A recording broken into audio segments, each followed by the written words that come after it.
Docteur Guy Perfet-Songué, bonjour. Bonjour Monsieur Bojico, bonjour aux auditeurs de Palafon. Vous êtes politologue, vous êtes enseignant d'université, mais en même temps, vous faites du coaching personnel. Alors, vous êtes un expert dans le coaching et le développement personnel. Alors, je voudrais savoir, à quoi ça sert le développement personnel? Le développement personnel est toute une industrie aujourd'hui qui s'est développée depuis fort longtemps en Amérique du Nord et commence à se développer en Europe, qui permet de transformer, n'est-ce pas, les vies des gens en modifiant leur façon de penser et d'agir. En fait, très peu de gens me le savent, mais ce sont des lois bibliques, ce sont des lois naturelles qui sont enseignées depuis des siècles par ceux qui possèdent le pouvoir et qui sont régulièrement enseignées dans les cercles de pouvoir. En fait, beaucoup de gens ne savent pas jusqu'à quel point leur façon de penser structure leur vie. C'est-à-dire, il n'existe pas de hasard dans la vie d'un individu. La manière de penser... Donc, il n'existe pas de chance. Il n'existe pas de chance. Je donne un exemple pour que vous compreniez. Vous et moi, on peut jouer dans deux équipes de football opposées. Vous shootez depuis le milieu de terrain. Tout le monde voit le ballon traverser. Tous vos collaborateurs, tous vos coéquipiers sur le terrain disent que vraiment, Monsieur Bojico, il a aussi le gros cœur. Il pense que le but là peut entrer. Mon gardien voit le but là arriver. Le ballon arriver doucement, ça rebondit. À la dernière fraction de seconde, lui, il pense que le ballon à lui, le ballon tombe sur une bosse. Qui le dévie, le but entre. Vos coéquipiers vont dire, ou bien tous les supporters de votre équipe vont dire que ça c'est la chance. D'autres vont dire que c'est la magie. Oui.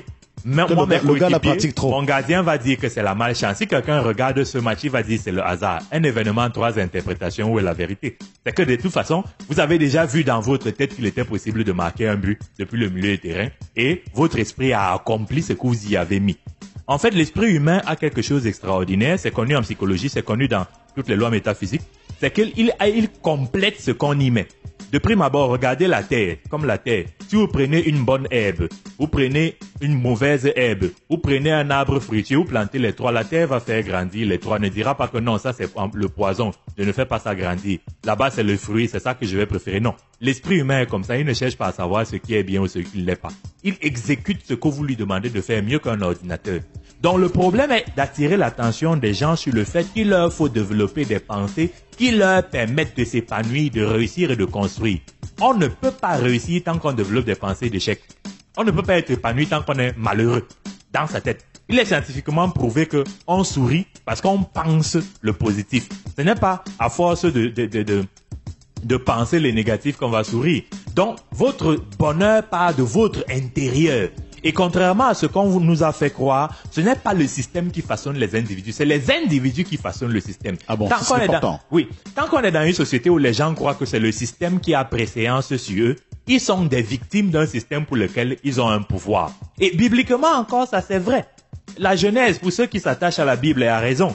Il est écrit dedans, faisons l'homme à notre image et à notre ressemblance, afin qu'il domine la création. C'est-à-dire que l'homme est fait à l'image de Dieu, à sa ressemblance, c'est-à-dire il est comme Dieu.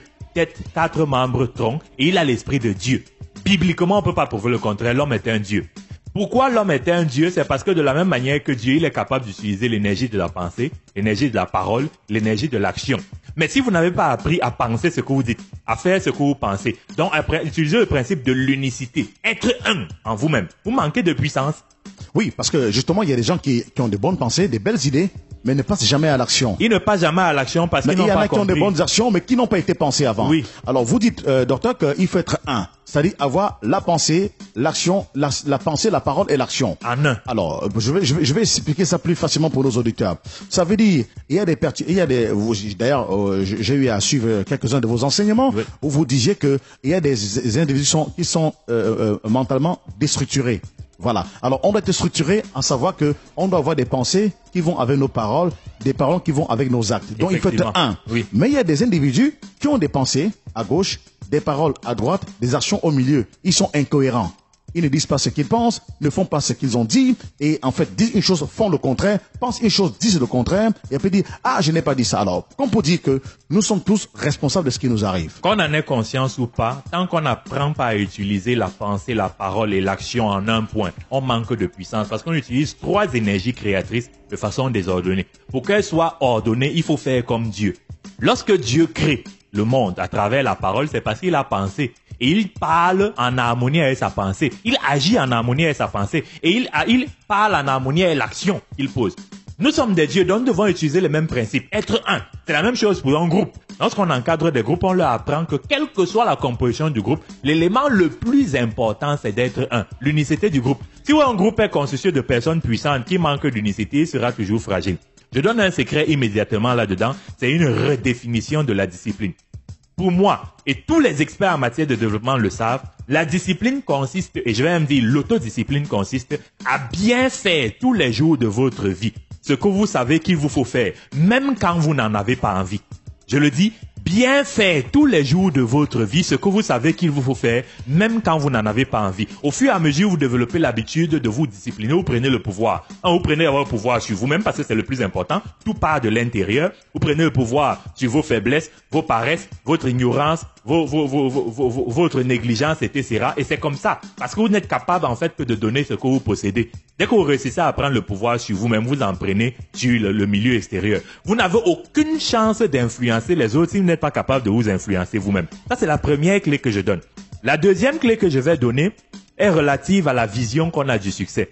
On est dans un pays où beaucoup de gens aiment utiliser une terminologie qui est pathologique, symptomatique d'une mauvaise appropriation du succès. Les gens aiment souvent dire on est arrivé, on n'est jamais arrivé. Le succès n'est pas une destination. Non, c'est un chemin qu'on emprunte tous les jours. Je vais donner une définition pour que les uns et les autres le comprennent. C'est la réalisation progressive d'un idéal de valeur. C'est-à-dire que si quelqu'un a établi dans sa tête que dans sa vie, il devrait être un grand journaliste, s'il est un grand journaliste, il a réussi. Si quelqu'un dit qu'il doit être un grand vendeur de beignets, s'il est un grand vendeur de beignets, il a réussi. Un très bon braiseur de poissons, si c'est ça, il a réussi. Mais il ne faut pas qu'il se dise qu'il est arrivé, non. C'est un processus permanent. Mais quand j'ai dit idéal de valeur, il faut donc avoir un idéal de valeur qui fonde une démarche, qui fonde une vision. Ça peut être quoi, par exemple? La perception que vous avez du bonheur. Si une femme estime qu'être une très bonne ménagère mariée dans une maison, c'est son bonheur et que c'est ça qu'elle matérialise, elle a réussi sa vie. Si quelqu'un estime qu'il devrait être un très grand footballeur et c'est ce qu'il matérialise, il a réussi sa vie. Mais il faut qu'il comprenne, d'un point de vue de la perception de son idéal de valeur, que c'est une dynamique permanente. On n'est jamais arrivé. Je vais le dire autrement. Beaucoup de gens arrivent à la retraite et estiment qu'ils sont finis. C'est parce qu'ils n'ont pas compris ce que c'est que le succès ou la réussite. En fait, la retraite est une autre dimension de la vie. On peut même devenir très riche à la retraite parce qu'on s'est fait une vision structurée, progressive et prospective de ce qu'on va devenir après la retraite. C'est une autre partie de la vie. Pendant que dans tous les pays développés, les gens deviennent des experts dans un domaine parce qu'ils sont retraités, d'autres développent chez nous une expertise du fort ou tous les processus cataboliques parce qu'ils n'ont pas compris que, en fait, ils sont arrivés dans une dimension de leur vie maintenant, le temps leur appartient. Mais c'est la raison pour laquelle on a remarqué que beaucoup de gens décèdent dès qu'ils arrêtent de travailler. Oui, c'est la projection mentale. Dès qu'ils sont en retraite, ils développent des maladies, ils développent la misère, et ils deviennent belliqueux et beaucoup finissent par mourir étant dans la retraite. Alors, comment expliquer que pendant qu'on était en activité, on était en bonne santé, une fois en retraite, alors qu'on devrait se sentir nettement mieux, plus en forme, respirer l'air pur, c'est là où on développe les maladies et on finit par en mourir. Pourquoi on meurt si malheureux dans la retraite? C'est parce que premièrement, on s'est fait une très mauvaise perception de sa réussite. Et deuxièmement, parce que on n'a pas compris la loi d'attraction. La loi d'attraction, je vais la décliner en 3 temps. Le premier temps, c'est que nos pensées deviennent des faits. Si vous vous voyez en train de mourir, vous allez mourir. Nos pensées deviennent des faits. Si vous voyez en train de réussir, c'est ça qui va se passer. De façon constante, permanente. Voyez-vous en train de réussir. Voyez-vous en train de gagner. Voyez-vous en train d'améliorer votre vie. Voyez-vous en étant heureux dans votre futur. Nos pensées deviennent des faits. Ce n'est pas le hasard. Lorsque vous partez de votre maison pour aller au travail, vous avez déjà vu le trajet dans votre tête. Et c'est parce que vous avez vu le trajet dans votre tête que vous choisissez comment vous devez vous vêtir, quels sont les instruments qu'il faut regrouper à la maison, comment est-ce qu'il faut planifier le trajet de la maison au lieu de service, etc. Je te le dis maintenant autrement. Nous devenons ce que nous pensons. Et là, docteur Songhai, vous ne parlez pas d'une simple espérance que cela peut se réaliser, mais d'une ferme conviction que cela va se réaliser. Absolument. Voilà. La ferme conviction. Nous devenons ce que nous pensons. Pour construire une radio comme Balafon, il a fallu que quelqu'un pense le projet de la construction d'une radio. Et une vision claire de l'idéologie qu'il va véhiculer, de la démarche qu'il va utiliser, de l'impact que cette radio va représenter et de la perception que cette radio peut avoir en termes de modification des représentations sociales, politiques, économiques, etc. C'est une vision à la base. Et quand nous devenons ce que nous pensons, c'est-à-dire que ce en quoi nous croyons, en termes de devenir, en termes de projection, est une énergie créatrice. J'ai dit ça en deux temps. J'ai dit, nous devenons ce que nous pensons, nos pensées deviennent des faits. Maintenant, je vais le dire autrement. L'énergie coule là où la tension va. C'est toujours la loi d'attraction que je suis en train de décliner. Beaucoup de gens ne savent pas jusqu'à quel point ce sur quoi ils se concentrent, ce à quoi ils accordent de la valeur, c'est ça qui est vivant, c'est ça qui existe. Si vous êtes par exemple, vous tombez malade, peu importe la maladie, vous donnez trop de valeur à la maladie là va peser sur vous, beaucoup plus. Si vous ne lui donnez pas de l'attention, vous accordez plus d'attention à autre chose qui vous apporte du bonheur, la maladie là peut même partir sans traitement. C'est cliniquement prouvé, sinon l'effet placebo n'existerait pas. Oui. Puisque le placebo, c'est un comprimé qui n'a aucun principe actif, c'est de la poudre. On donne ça au malade, on lui dit que c'est le traitement est guéri. C'est la preuve que c'est l'esprit qui traite le corps. Donc il y a un certain nombre de choses que les gens ne comprennent pas parce qu'on a veillé à ce qu'ils ne les sachent pas. Les grands maîtres de ce monde, depuis des millions d'années, connaissent ces lois. D'ailleurs, même beaucoup de gens qui sont dans les sectes savent ça. Bon, comme on n'est pas dans les sectes, nous on peut donner les secrets là dehors. Bien sûr. Donc, il se trouve que nous devenons ce que nous pensons. L'énergie coule là où la tension va. Il faut que les auditeurs de Balafon réalisent donc que s'ils veulent réussir, ils ne doivent penser que réussite. Ils ne doivent voir que leur bonheur. Ils ne doivent accorder du temps, de l'énergie au quotidien, à chaque seconde de leur vie, qu'à ce qui leur permet de matérialiser leurs rêves. C'est comme ça que ça marche. Et le Christ a donné ses lois. Le Christ a dit qu'il vous soit fait selon votre foi. Je vais en dire autrement. Le Christ a dit, tout ce que vous me demanderez à travers la prière avec foi, vous l'obtiendrez. Quand je parle du Christ, il est établi comme étant un grand maître spirituel. Qu'on soit chrétien ou pas, on sait que le Christ est un maître. Oui. Les musulmans savent qu'on l'appelle Issa. Issa qui veut dire le Christ. Donc ils savent que c'est un grand prophète, donc ils sont d'accord au moins là-dessus. Ce sont des principes naturels qu'on n'enseigne pas. La société justement, docteur, reprenez encore ça, parce que nos auditeurs ils trouvent ça très passionnant. Reprenez encore. Il est très important de comprendre ces lois, c'est-à-dire, nous devenons ce que nous pensons, nos pensées deviennent des faits. Et j'ai parlé maintenant du principe de la foi, c'est-à-dire la ferme assurance des choses que l'on espère, la démonstration de celles qu'on ne voit pas, et en la déclinant comme si, tout ce que vous me demanderez avec foi à travers la prière, vous l'obtiendrez. Et l'autre domaine que j'ai relevé, c'est-à-dire qu'il vous soit fait selon votre foi. Je le dis autrement. C'est-à-dire, c'est ce en quoi vous croyez qui pèse, qui est puissant. Vous croyez en votre bonheur, c'est ça qui va se matérialiser. Et maintenant, je vais donner une autre clé parce que certains ne voient pas. Il ne faut pas réfléchir sur le comment. Tant que l'être humain, dans sa relation à Dieu, qu'il soit dans une religion ou pas, cherche à gérer le comment, il va échouer. Le comment appartient à Dieu. Le plus important que nous devons faire, c'est croire. Mais c'est un entraînement intense pour arriver à comprendre jusqu'à quel point ces choses marchent. On aime toujours mettre l'intelligence là où elle est incompétente. Non, je demande d'utiliser l'intelligence comme on utilise toutes les autres choses, mais de mettre au cœur, comme carburant premier, votre esprit. Donc, c'est des choses que j'enseigne en entreprise. Depuis, j'ai fait de grands séminaires à Camtel. J'ai formé plus de 90 cadres de Camtel. J'en ai formé plus de 40 au ministère des Finances. Tout frais payé par le ministère des Finances. Je l'ai fait à plein d'entreprises. Ça fait au moins 4 ans que je fais du coaching. Je l'ai fait dans des universités privées. J'explique aux gens comment procéder pour changer leur performance, comment modifier leur rentabilité, comment modifier même leur foyer, comment améliorer, n'est-ce pas, la gestion du stress, parce que tout part de l'intérieur. On est dans un domaine où pour donner comme un doigt, il faut posséder plus qu'un bras. Beaucoup de Camerounais veulent le changement. Ils ne savent pas jusqu'à quel point pour obtenir le changement, il faut être le changement. Vous ne pouvez pas donner ce que vous n'avez pas. En fait, les plus grands maîtres ne sont pas ceux qui enseignent ce qu'ils ont appris. Les plus grands maîtres sont ceux qui enseignent ce qu'ils sont. Il faut posséder pour changer. Donc, tant que les Camerounais sont nombreux à croire que c'est d'autres qui apporteront le changement, ils n'iront nulle part. Parce que pour apporter le changement, il faut être le changement. Et ce changement commence dans votre intimité la plus profonde et dans la pratique quotidienne de vos combats et dans l'adversité que cela implique. Parce que quoi? Et ça encore beaucoup ne le savent pas. Personne n'a plus de pouvoir sur votre vie que vous-même. En réalité, nous sommes les pires adversaires que nous puissions avoir sur Terre. En réalité, personne ne peut vous traiter avec condescendance sans votre autorisation.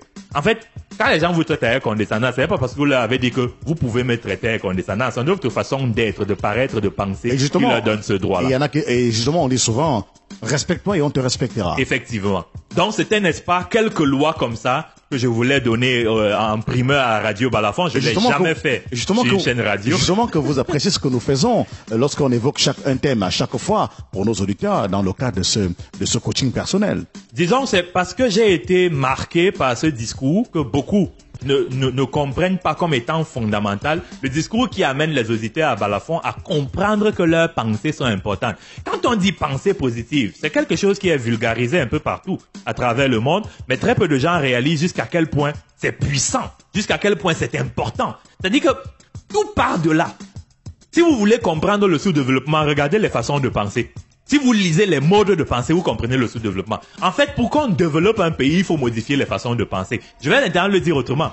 Si vous voulez comprendre comment le sous-développement s'est imposé en Afrique, vous n'avez qu'à comprendre comment est-ce qu'on a développé les modes de pensée en Afrique. Vous allez comprendre pourquoi, au lieu d'être des agents du développement, beaucoup de gens sont entrés dans le processus de développement du sous-développement au point d'être des agents du sous-développement. Docteur Guy Patrice Songa, donnez-nous un exemple. Guy Patrice Songa, un exemple. La pauvreté est un état d'esprit. Oui. Par exemple, vous avez une société comme la nôtre aujourd'hui où nous avons des enfants qu'on envoie à l'école et on les a envoyés à l'école avec une représentation de l'école. C'est un endroit où on s'envoie obtenir les diplômes. C'est une catastrophe. Ah bon? Les diplômes ne peuvent pas résoudre les problèmes dans un pays. On devrait envoyer les enfants à l'école par rapport à la perception que l'école est un endroit où on apprend le savoir-faire.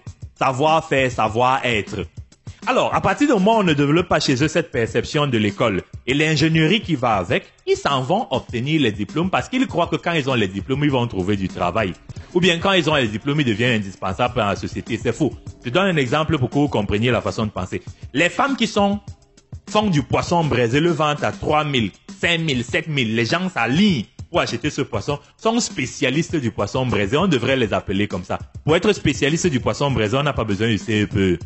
Si on avait développé dans les modes de pensée la nécessité de réfléchir de façon opérationnelle à résoudre les problèmes, les gens apprendraient plus à aller à l'école pour développer un savoir-faire. Je vais maintenant aller plus loin. C'est très grave ici dehors aujourd'hui. Vous avez beaucoup de filles qui font l'école comme les garçons. Mais elles ont mis dans la tête que c'est l'homme qui doit leur donner ce dont elles ont besoin. Jusqu'à ce qu'on prouve le contraire scientifiquement, le cerveau de la femme n'est pas inférieur à celui de l'homme. Alors, si on développe une société dans laquelle nos femmes sont spectatrices, là elles devraient être actrices, consommatrices, là elles devraient être productrices, on développe le sous-développement depuis la fondation. Pourquoi je dis la fondation? Les débats concernant l'égalité entre hommes et la femme, c'est de faux débats.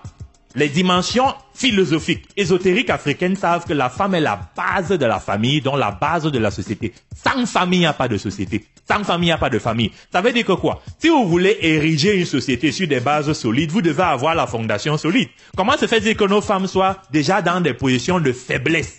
Elles sont déjà antipathiques par rapport à toute logique de leadership. Elles sont nombreuses à être réfractaires à la réflexion. Au point où maintenant, elles sont même complices de leur sous-développement. C'est la mentalité, c'est le mode de pensée, c'est la démarche mentale. Elles sont nombreuses à avoir un potentiel extraordinaire, souvent de nature très intelligente, une beauté remarquable, quand je parle de beauté, de la dimension physique jusqu'aux dimensions mentales, spirituelles, mais une profonde incapacité à utiliser ce potentiel parce qu'on leur a mis dans la tête que leur bien-être, leur pouvoir, leur indépendance, leur autonomie vient de l'autre. Et justement, on peut avoir une société où les gens sont lettrés, ils ont même des diplômes. Je prends le cas de la société camerounaise, même si ça peut déplaire de le dire comme ça. Les gens sont lettrés, mais ils sont profondément aliénés. L'aliénation est qu'une question de posture mentale et de posture comportementale conséquente à une perception de l'idéal. Une société dans laquelle on fait croire aux femmes que c'est par rapport aux hommes qu'elles doivent exister. C'est-à-dire qu'elles peuvent développer un véritable pouvoir, est une société qui ne peut pas décoller. Parce que les femmes, je prends un certain nombre de programmes qui sont des programmes d'aliénation que nos femmes aiment suivre aux heures de 19h, 20h, un peu partout. C'est les séries télévisées. Oui. Voilà. Où leurs stars sont des imbéciles, je définis. Un imbécile est un individu dont le niveau de réflexion ne dépasse pas celui d'un enfant de 7 ans. C'est-à-dire que quoi? Un individu qui en lieu et place de la rationalité utilise le ressenti. En lieu et place de la raison utilise les affects, c'est-à-dire les sentiments. C'est un imbécile. Or, on connaît très bien aujourd'hui, c'est scientifiquement prouvé, les influences de l'audiovisuel à travers le processus d'identification au modèle. Si votre modèle est un imbécile, vous entrez dans un processus d'imbécilisation, donc d'aliénation. Une société dans laquelle on a habitué nos filles, n'est-ce pas, à suivre un certain nombre de modèles qui graduellement diluent leur perception de la norme, c'est une société qui est en train de se détruire. Et elle se détruit de plein de façons. D'abord, le seuil de tolérance que les uns et les autres pourraient développer autour du bon sens, autour de la norme, est dilué, est détruit. Deuxièmement, regardez deux éléments purement mécaniques que les gens ne voient pas. L'heure à laquelle ces séries passent, c'est des heures auxquelles les maris rentrent du travail. Il y a une magie qui est brisé dans ces foyers où les femmes sont accrochées à ce genre de choses, c'est que le mari là à laquelle on doit lui donner à manger, on s'occupe pas de lui. L'homme est très attaché à la personne qui lui donne à manger. Affectivement, et en Afrique, on le sait. Lorsque l'homme arrive le lundi, le mardi, le mercredi, jeudi, chaque fois qu'il vient, ce n'est pas sa femme qui lui sert à manger. Ça le frustre intimement, mais il ne parle pas. Ça se passe comme ça jusqu'à ce qu'un jour, il commence à se demander pourquoi il doit rentrer à la maison. Il a deux options. Soit rentrer épouser le programme de son épouse, soit rentrer à la maison à une heure, on va s'occuper de lui. Mécaniquement, il apprend à rester un peu plus longtemps dehors. Et quand il reste dehors, il commence à disperser l'énergie dehors. L'énergie physique, mentale, affective, financière. Je parle seulement de cet élément de désubstantialisation du foyer et de déstructuration du lien familial à travers un processus national d'imbécilisation et d'aliénation de nos femmes, qui sont fondamentales pour la famille. Prenons nos sœurs qui sont complices de leur mère dans ces séries, qui ont pour but prioritairement de réduire le seuil d'analyse, le niveau d'analyse et même la norme d'analyse dans nos sociétés et d'aliéner ainsi les individus. Les enfants qui suivent ces séries, mécaniquement, ça aussi c'est prouvé en psychologie. Si quelqu'un attend une série, une heure avant, il peut plus être concentré. Qu'il soit à l'école, au primaire, au secondaire, à l'université. Une heure avant, il peut plus. Pendant la série, il ne peut rien faire. Après, il doit gérer les émotions conséquentes à cette série-là. Et faire les commentaires. Faire les commentaires. Déjà, commençons déjà à prédire l'avenir. Oui. Dans le prochain épisode, imaginez qu'une série en temps brut lui prend 3 heures par jour, multiplié par 6 si c'est seulement pour 6 jours. Multiplié par 4 pour voir ce que ça lui coûte par mois, multiplié par 9 pour voir ce que ça coûte dans une année scolaire. Une série en temps brut, ça vous coûte à peu près l'équivalent d'un mois. Maintenant, imaginez toutes les incidences comportementales et mentales. Ces séries font que de plus en plus les filles sont réfractaires, quel que soit leur niveau d'instruction, à des amis intelligents. Je vous dis quelque chose d'extrêmement grave. C'est un truc, je suis en train d'analyser ça, je viens de publier un travail scientifique là-dessus. Il y a beaucoup de filles qui maintenant préfèrent avoir des copines idiotes. Parce que la copine qui va attirer son attention sur un certain nombre de choses cohérentes, responsabilisantes, tout ça, c'est une copine qui l'emmerde. La même chose, elle doit sortir avec un gars idiot. Le gars intelligent, il faut le fuir, il l'emmerde. Parce qu'elle n'a pas besoin de réfléchir. Elle doit réfléchir comme ces gens-là qui vivent, je sais pas, à 300 km/h, qui ne travaillent pas paradoxalement, on ne sait pas comment ils ont leur revenu. Et ils doivent fantasmer sur ce genre de mécanisme. Ça veut dire que quoi? Même si un enfant fait l'école jusqu'à un niveau supérieur, il reste aliéné. Parce qu'il n'y a pas de substance, il n'y a pas d'essence d'un point de vue mental par rapport au rapport qu'il devrait développer dans sa formation. Le problème que beaucoup de gens ne comprennent pas, c'est que l'école a un esprit. Et il y a des questions élémentaires auxquelles on n'a pas répondu au Cameroun qui comprennent, qui expliquent la pathologie et qui montrent jusqu'à quel point on est en train de déraper. Si on avait répondu à des questions élémentaires au Cameroun, c'est-à-dire, quelle est l'idéologie du développement? Quelle est la philosophie du développement? Quelle est la vision du développement qui fonde une vision de l'école? On n'aurait pas ce genre de choses. Or, si on avait posé des questions de savoir quand on fait l'école au Cameroun, c'est pour fabriquer quel type d'individu? C'est pour fabriquer quel modèle de citoyen? On n'aurait pas ce genre de choses. En fait, l'une des preuves qui est symptomatique d'une profonde incompréhension de la spiritualité, de l'idéologie, de la philosophie qui devrait y avoir derrière l'école, c'est que nous savons ça dans nos familles. Quand un enfant s'en sort par l'enseignement général, on l'envoie à l'enseignement technique. Preuve qu'on n'a pas compris à quoi c'est l'enseignement technique. Maintenant, on n'a même pas compris fondamentalement comment est-ce que l'école doit être un instrument de développement. Et quel est le rapport entre les spécialisations, les modules à l'intérieur de l'école et les réponses au développement. Quel est même le modèle de développement qui fonde une démarche de l'école? Donc c'est des questions de fond auxquelles on ne répond pas. Conséquence à cela, beaucoup de médias, parce que les médias font partie des appareils idéologiques de l'État ainsi que de l'école, contribuent à aliéner les populations. Et vous avez beaucoup de gens qui ont des diplômes, vous avez même beaucoup de... Pour avoir le doctorat, ce n'est pas compliqué, vous apprenez vos leçons. Maintenant, est-ce que vous avez compris la spiritualité qu'il y a derrière? Est-ce que vous avez compris l'idéologie qu'il y a derrière? Est-ce que vous savez même qui vous êtes d'un point de vue de l'identité ontologique? Est-ce que vous savez qui vous êtes d'un point de vue de l'historicité de l'Afrique? Puisque beaucoup de gens continuent par exemple à croire que le christianisme vient de l'Europe parce qu'on ne leur a pas enseigné la vraie histoire. Jésus ne pouvait pas être blanc. Jésus était un métis de deuxième génération. C'est-à-dire que beaucoup de gens ne savent pas qu'au stade de l'évolution de la science aujourd'hui, on ne peut pas dire que Jésus était un blanc. Jésus était un métis. Si vous voulez à peu près voir la couleur de peau de Jésus vrai, regardez à peu près la couleur de peau du fils de Yannick Noah. Puisque la famille maternelle de Marie était noire. C'était des Cananéens. Les Cananéens étaient des Noirs. Quand vous regardez la Bible, aujourd'hui, les gens ne savent pas, par exemple, comme on n'a pas enseigné la vraie histoire, que tous les grands héros de l'Ancien Testament étaient des Noirs. Moïse ne pouvait pas être blanc. Moshe, ça vient de l'Égyptien ancien. Moshe, ça veut dire sauver de l'eau. Quelqu'un qui n'était pas égyptien ne pouvait pas être général dans l'armée. Égyptien, s'il n'était pas égyptien de souche, Abraham ne pouvait pas être blanc.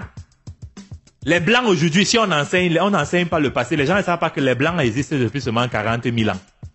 Beaucoup de gens ne savent pas. Les jeunes sont arrivés, ça fait seulement 30 000 ans. Pendant des millions d'années, il n'y avait que des noirs sur Terre. Beaucoup de gens ne savent pas aujourd'hui de par l'évolution scientifique, parce qu'on veille à ne pas enseigner ça dans nos écoles, que de toute façon, la partie qu'on appelle le Moyen-Orient, tout ça, c'était d'abord l'Afrique avant. Les gens là ont changé la géographie en 1859. Ah bon? Oui. Ils ont changé une bonne partie de l'histoire vers la fin du 15e siècle. Nous, aujourd'hui, on a travaillé justement, sur nous voyons ça parce que l'Égypte est pratiquement le couloir qui mène au Moyen-Orient. Oui. Il y a un certain nombre de choses qu'on devrait mettre dans nos programmes scolaires, que les enfants connaissent les vraies bases. Je vais vous montrer quelque chose, par exemple, qui devrait fonder les démarches comportementales et mentales et qui devrait modifier les schèmes de développement. Le tribalisme, par exemple, est une profonde bêtise au Cameroun. J'ai organisé un colloque en décembre 2012 sur les peuples Mpo. L'impôt, quand on parle d'impôt, beaucoup de gens croient que l'impôt, c'est le Bakoko. Non.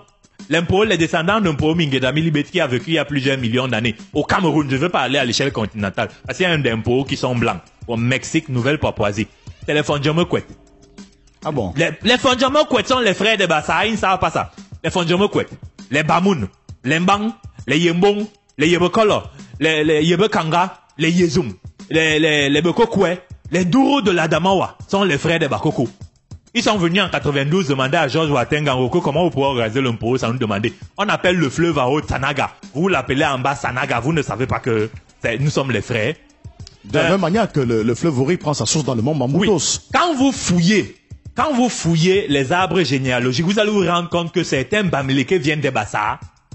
Donc, il y a un non-sens profond dans le tribalisme parce qu'on n'a pas enseigné la vraie histoire. Les gens ne connaissent pas leur identité. Vous avez certains Douala, que cela plaise ou pas, qui viennent des Bamileke. Pourquoi ça vient entre autres de la traite négrière? On prenait certains Bamileke dans le territoire, on les amenait à la côte, et arrivé à la côte, le blanc ne les prenait pas, ils se naturalisaient là. Il y a beaucoup de choses. Laissons même les peuples Mpo, qui sont seulement un sous-ensemble des Bantous. Je dis les choses qu'on devrait enseigner à l'école. Écoutez bien nos langues, les encodages sont totalement les mêmes. Je le dis partout où je fais des séminaires. Un arbre ne pousse pas par les feuilles. Vous ne pouvez pas venir subitement dire que vous regardez un arbre par en haut, vous dites que la feuille, ce n'est pas la sœur de l'autre. Vous savez que les branches sont où? Vous avez trouvé le tronc, vous savez où sont les racines. Si vous écoutez un Bamileke, peu importe d'où il est, un Chang, un Bafoussam, un Bangang, un Fondjomekwe, peu importe, ils parlent la même langue que les Bassars, les Douala, ils ne savent pas, c'est parce qu'ils ne s'entendent pas. Parce que les codes sont totalement les mêmes. Dans toutes nos langues, on dit « je t'ai connu derrière l'autre ». En termes d'encodage, on monte en haut, on descend en bas. Si on veut te demander où est-ce que tu habites, l'encodage est exactement le même. Où est-ce que tu es assis? Dans presque toutes ces langues, oui, ça c'est vrai. Oui. Où est-ce que tu es assis? Chez nous, par exemple, on dit que Ononzo. Oui. Ononzo, ça veut dire, tu habites où? Oui. Mais ça veut dire, où tu es assis? Tu dis ça en Bassa, c'est le même code. Ah bon? Tu dis ça en Boulou, c'est le même code. En Bakoko, c'est le même code. Ah, mais ça, c'est incroyable, ça. C'est que nous, on a fait des travaux scientifiques qui nous amènent à comprendre où chez sont les gens, on va dire Onanro. Oui. Mais on veut dire s'asseoir. Tu es assis Tu es assis où? Mais ça veut dire, tu habites où? Oui. Onanro. Partout. Les radicaux concernant la maison, concernant la terre sont les mêmes. Même dans les codes initiatiques, on fait les mêmes gestes 9 fois. Ah bon? Tu vois ça chez les Bassars, tu vois ça chez les Bamileke, c'est la même chose. Pourquoi est-ce qu'on n'enseigne pas les choses qui devraient montrer aux gens qui ils sont, d'où ils viennent, ce qu'ils valent? Il y a d'autres choses que j'aimerais dire comme ça spontanément parce qu'on est en train d'essayer, n'est-ce pas, d'instruire nos concitoyens à travers la radio Balafon. C'est que franchement, si les gens savaient qui ils étaient, ils seraient plus fiers, ils oseraient un peu plus.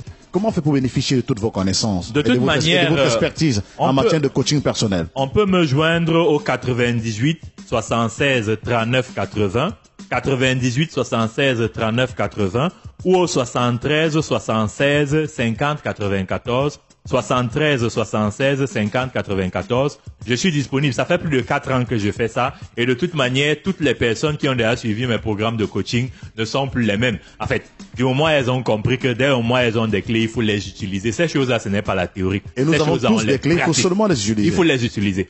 que de rester dans les quartiers et s'apitoyer sur son sort. Voilà. Il faut développer ses clés. Effectivement. Merci, Dr Guy Parfait Songuer. Merci et très bonne journée aux auditeurs de Balafon Radio.